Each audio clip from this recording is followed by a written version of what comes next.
बिदुरानी को पागल कह रहे हैं साहब। होशियार सिंह कौन? होशियार बिदुरानी को पागल कह रहे हैं, लेकिन बिदुरानी ने बुरा तो नहीं माना। बुरा मान गई थी क्या? लेकिन हमारे भक्त लोग बहुत बुरा मान जाते। कोई नेक कह दे बहुत बुरा मान जाते।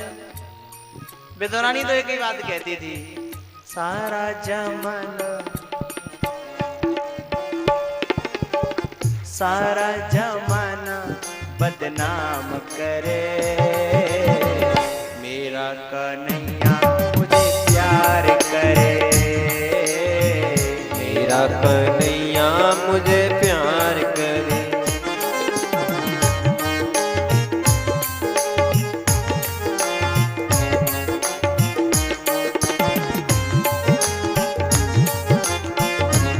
जय भोले।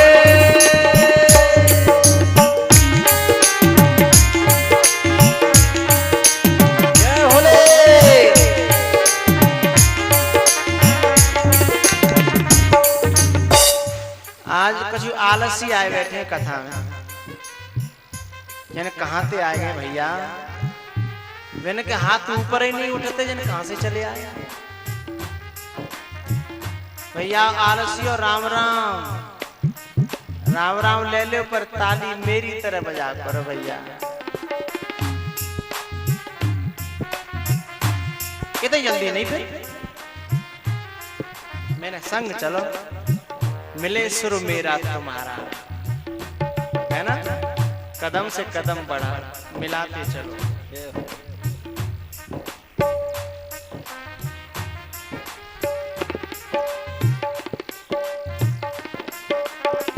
तुम ऐसे क्या बताएं?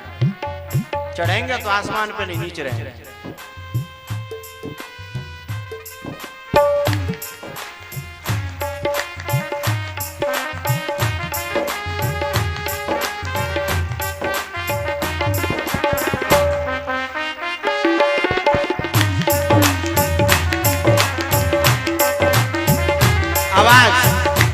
तालियों की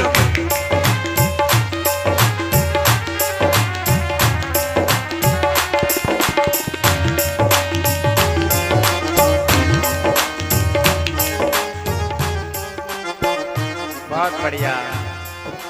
आलसी नाए, पर वे सोच रहे कि बाबा हम तो कहे तो सही, कुछ लोग बिना कहे नहीं। सारा जमाना बदनाम करे, मेरा कन्हैया मुझे प्यार करे, मेरा कन्हैया मुझे प्यार करे।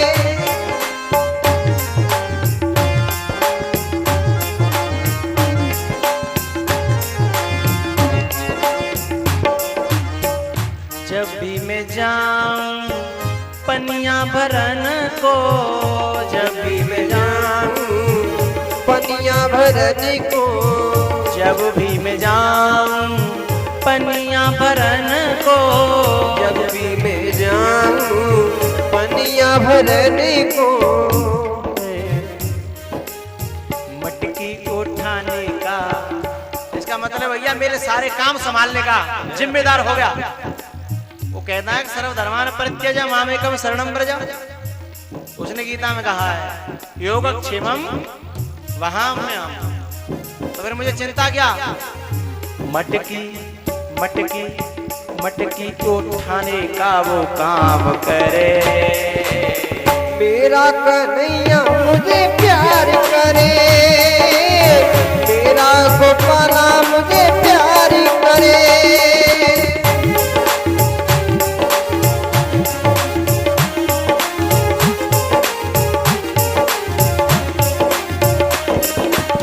सारा जमाना बदनाम करे, मेरा कन्हैया मुझे प्यार करे, मेरा कन्हैया मुझे प्यार करे।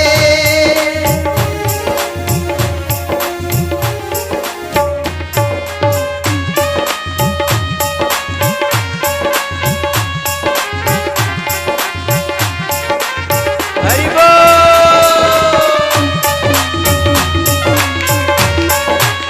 जय भोले।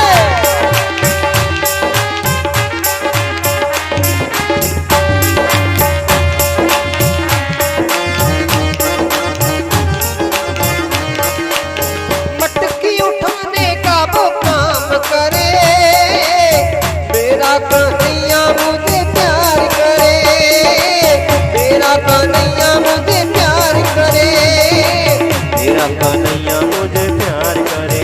सारा जमाना बदनाम करे, सारा जमाना बदनाम करे। मेरा कन्हैया मुझे प्यार करे, मेरा गोपाला मुझे प्यार करे, मेरा कन्हैया मुझे प्यार करे। जय जय श्री राधे। उम्र कट जाए सारी, आपके श्री चरणों में उम्र कट जाए सारी, उम्र कट जाए सारी। जिधर देखूं उत दिखे, जिधर देखूं तो दिखे, जुगल छब श्यामा प्यारी। आपके श्री चरणों में उम्र कट जाए सारी, आपके श्री चरणों में उम्र कट जाए सारी। आपके श्री चरणों में उम्र कट जाए सारी। हर एक जन्मों में बनाना, हर एक जन्मों में बनाना, अपना पग प्रेम पुजारी। आपके श्री चरणों में उम्र कट जाए सारी।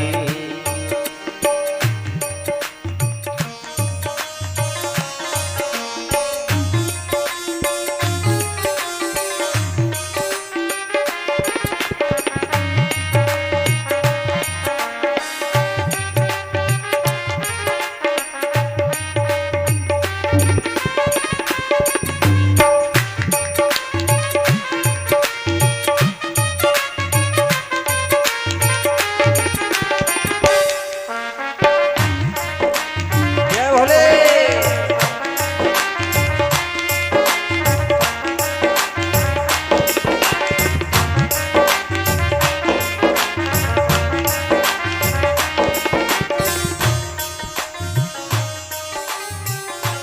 उम्र कट जाए सारी।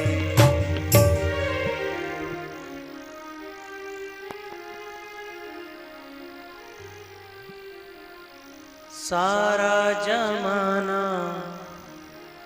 बदनाम करे, मेरा कन्हैया, मेरा कन्हैया, मेरा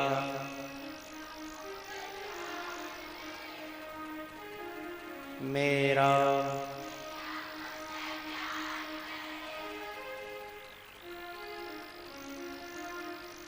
मेरा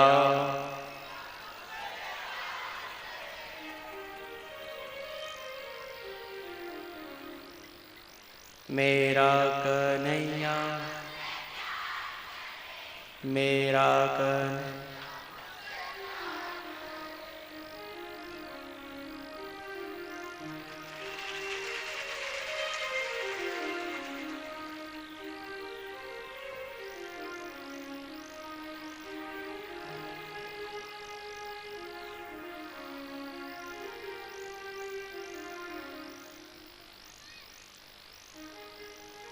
जब भी मैं जाऊं पनिया भरन को, जब भी मैं जाऊं पनिया भरने को, मटकी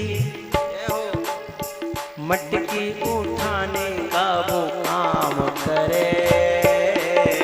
मेरा कन्हैया मुझे प्यार करे, मेरा कन्हैया मुझे प्यार करे। मटकी उठाने का वो काम करे, मटकी उठाने का वो काम करे। मेरा कन्हैया मुझे प्यार करे, मेरा गोपाला मुझे प्यार।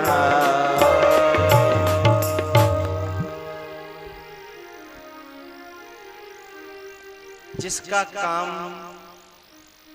कन्हैया करने लग जाए फिर उसे क्या चिंता। नाम प्रसाद सोच नहीं सपने, फिरत स्नेह मगन सुख अपने। विदुरानी को पागल कहा विदुर जी ने, लेकिन उन्हें बुरा न लगा। जो भगवान की भक्ति में मग्न हो जाते हैं उन्हें बुरा नहीं लगता, क्योंकि वे उनकी बातों पर क्या करते हैं, ध्यान देते हैं। वे उनकी बातों पर ध्यान देते हैं, ध्यान नहीं देते।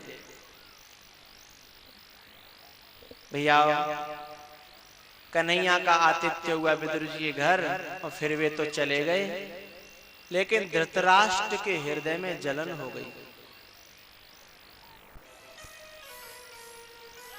धृतराष्ट्र था ना, उसके हृदय में जलन, क्योंकि उसकी आंखों के सामने भगवान का अपमान हुआ था। और जिन घरों में भगवान का अपमान हो, संत का अपमान हो, समझ लो उन घरों के तो दिन विपरीत आ चुके हैं। भगवान स्वयं वहां से ऐसे गए, उनकी बात न मानी गई तो फिर क्या था। धृतराष्ट्र ने विदुर जी को बुलाया कि भैया मेरे शांति ना मिल रही, मेरे हृदय में पता नहीं अशांति हो गई। विदुर जी ने कहा कि तुमने भगवान की बात नहीं मानी, अशांति तो होनी है, बेचैनी तो होनी ही है। भगवान तुम्हारे यहां से ऐसे गए अपमानित होकर के, बोले अब क्या करें। तो विदुर जी ने कहा कि जिस आलू की बोरी में एक आलू सड़ जाए, आपकी भाषा में कह रहा हूं, वहां तो है छिंद्यात् तद अंगम, जिस अंग में गलाव पड़ जाए उसे काट देना चाहिए। मैं आपसे कह रहा हूं कि इस आलू की बोरी में एक आलू सड़ जाए, उस एक आलू को निकाल के फेंक देना, नहीं तो पूरी सुपड़ा साफ, बोरी की बोरी साफ हो जाए। ऐसे ही जिन घरों में कपूत पैदा हो जाए, कुपुत्र पैदा हो जाए, पूरे घर का विनाश कर देते हैं।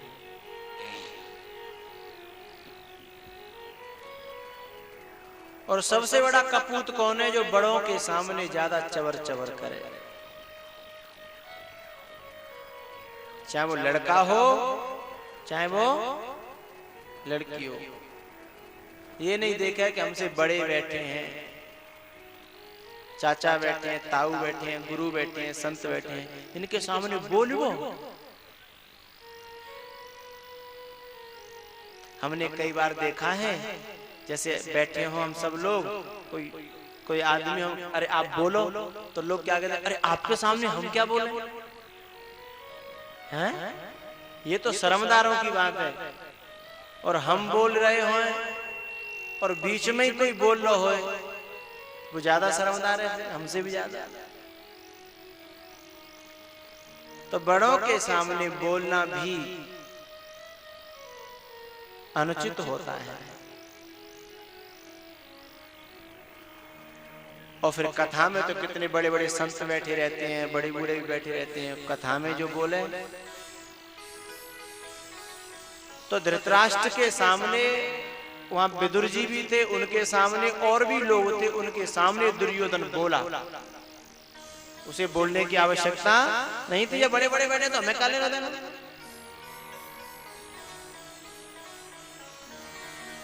उससे अपमान हुआ था भगवान का।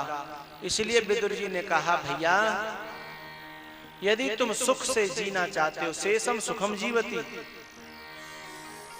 तो उस अंग को निकाल दो जो अंग गलाव पैदा कर रहा है। ये बात मामा जी ने सुन ली। शकुनी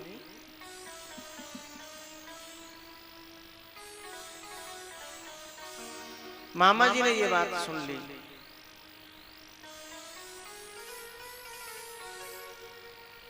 और जाकर के दुर्योधन को भड़का दिया। जब दुर्योधन को भड़काया तो दुर्योधन तो शंख था। शंख मतलब दूसरे की फूंक से बजे, समझ गए? दूसरे की फूंक से बजना चालू हो जाए।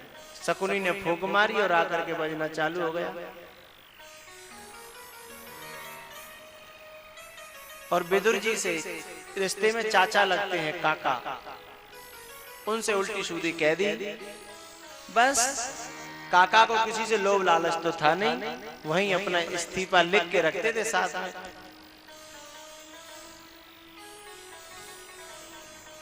गुलामी वो करते हैं जिनका स्वाभिमान मर जाता है, जो लालची होते हैं। सेवा करना अलग बात है, सेवा कर रहे हैं हम, गुलामी अलग चीज है। विदुर जी कह रहे हैं हम सेवा कर सकते हैं, गुलामी नहीं। इस्तीफा हमारा हमारे साथ लिखा रहता है, पकड़ो। तुरंत मंत्री का पद था, ठोकर मार दी। बोले जिन घरों के बालकों में बोलने की तमीज न रही हो, उन घरों में रहने से विनाश हो सकता है। और ये संभावना विदुर जी की बिल्कुल पक्की थी। इस्तीफा दे करके और उस राज्य का ही त्याग कर दिया। लेकिन विदुर जी दल बदलू नहीं थे कि जब पार्टी में से इस्तीफा दे दिया तो चलो दूसरी पार्टी है ही, पांडवों में जाके मिल जाए। नहीं, इस्तीफा दिया तो फिर दे ही दिया।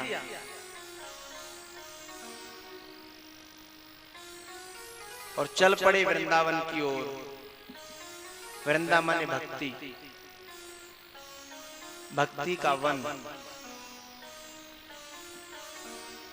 सुबह हमने एक निवेदन किया था कि परिवार का त्याग, अभी विदुर जी को वैराग्य नहीं है, त्याग किया है कारणवश, लेकिन मार्ग सही चुन लिया, भक्ति की दिशा।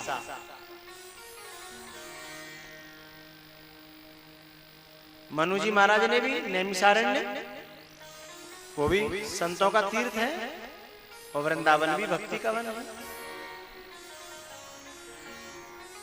वृंदावन पहुंचे, वहां उद्धव जी मिले। उद्धव जी ने कहा कि तुम हरिद्वार जाओ, वहां तुमको मैत्रेय जी मिलेंगे, वे आपकी सारी शंकाओं का समाधान कर देंगे।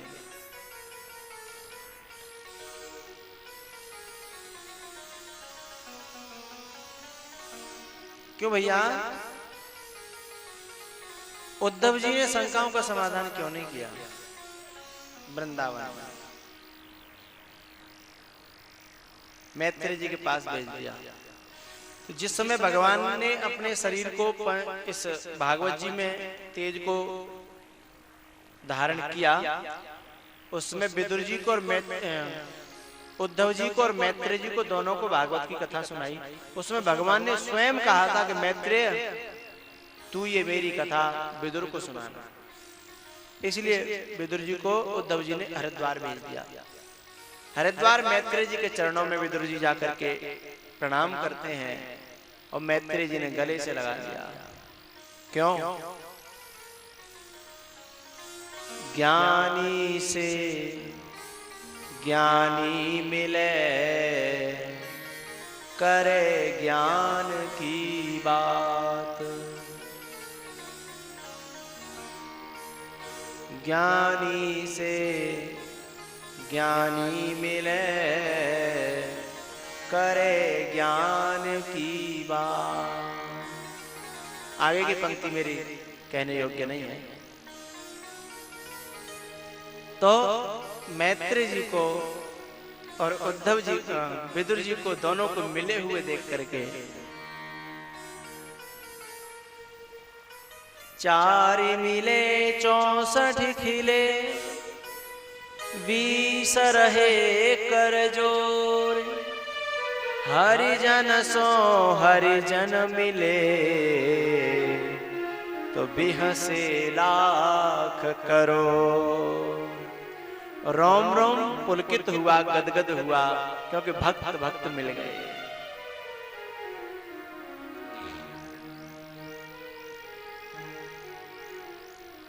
चरणों में प्रणाम करके बैठे हैं।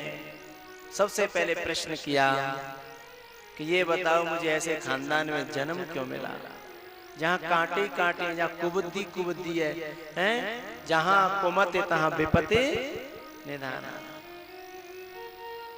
कभी कभी हमको ऐसे खानदानों में जन्म मिल जाता है कि वहां कोई किसी की समझता ही नहीं है। बेटा बाप की नहीं समझ रहा, बाप बेटा की नहीं समझ रहा, बहू ससुर की नहीं समझ रही, ससुर बहू की समझ में ही नहीं आ रही बात।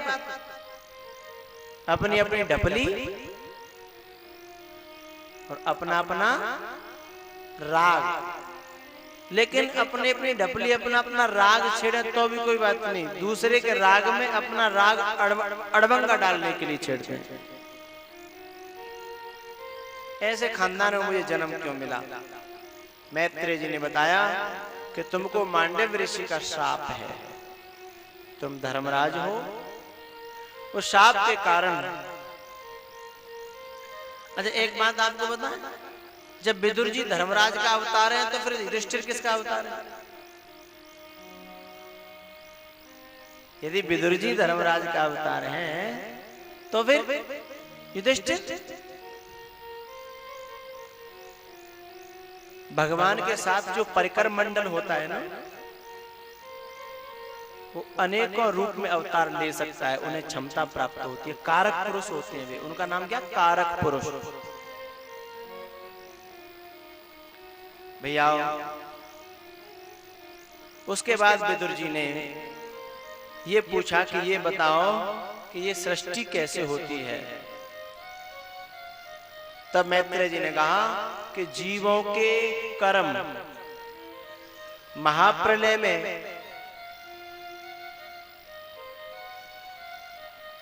हिरण्यगर्भ में सुषुप्त अवस्था में पहुंच जाते हैं, लेकिन जब उसकी अवधि पूरी होती है तो जीवों के कर्म फलोन्मुख होने की जब अवधि आती है तो फलोन्मुख होने के लिए तैयार होते हैं। तब हिरण्यगर्भ के अंदर यह स्फुरणा होती है कि एको हम बहुश्याम।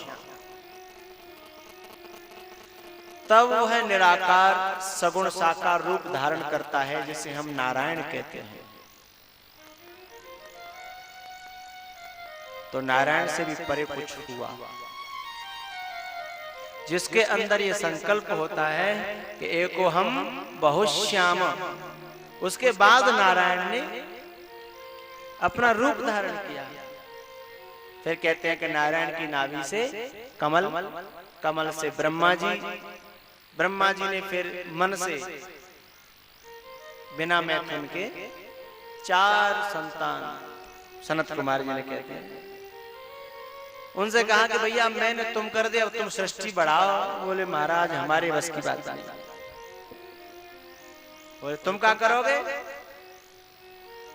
मन लागो मेरे यार फकीरी में। बोले मन नहीं लगता सृष्टि वृष्टि में, हमारा मन तो फकीरी में लगता है। तो वे पिताजी की आज्ञा का उल्लंघन करके चले गए। वैसे जब कोई आदमी धर्म की ओर चलता है तो बड़े बड़े लोग कहते हैं बताओ तू बाबा जी है रो हैं, घर में माँ बाप जिंदा बैठे हैं, तुम कथा मत तीर्थन के लिए जा रहे हो, माँ बाप जिंदा बैठे जाओ तो माँ बाप को पहले मारो फिर धर्म का काम करो। क्या उल्टी कुरीतियां पनपाते हैं लोग। बोले महाराज क्या करें, हम तो कोई धर्म पुण्य ही नहीं कर पा रहे। लोग कहते हैं गंगा जी जा रहे हैं, माँ बाप बैठे जिंदे। भैया जब माँ बाप की आंखों के सामने जब औलाद अच्छे अच्छे कर्म और धर्म करती है तो माँ बाप का सीना फूल जाता है। उन्हें भी गौरव होता है कि हमारी संतान ऐसी। दो तरह के पुत्र होते हैं,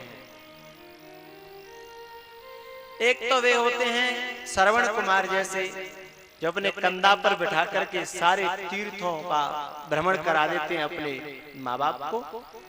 एक होते हैं भगीरथ जैसे कि अपने माँ बाप को तो नहीं तीर्थ करा सकते लेकिन तीर्थों के तीर्थ गंगा को और उतार करके लाते हैं और अपने पुरखाओं को स्नान करा देते हैं कि लो नहाओ स्नान करो। तो एक तो ऐसे होते हैं जो अपने माँ बाप को गाड़ी में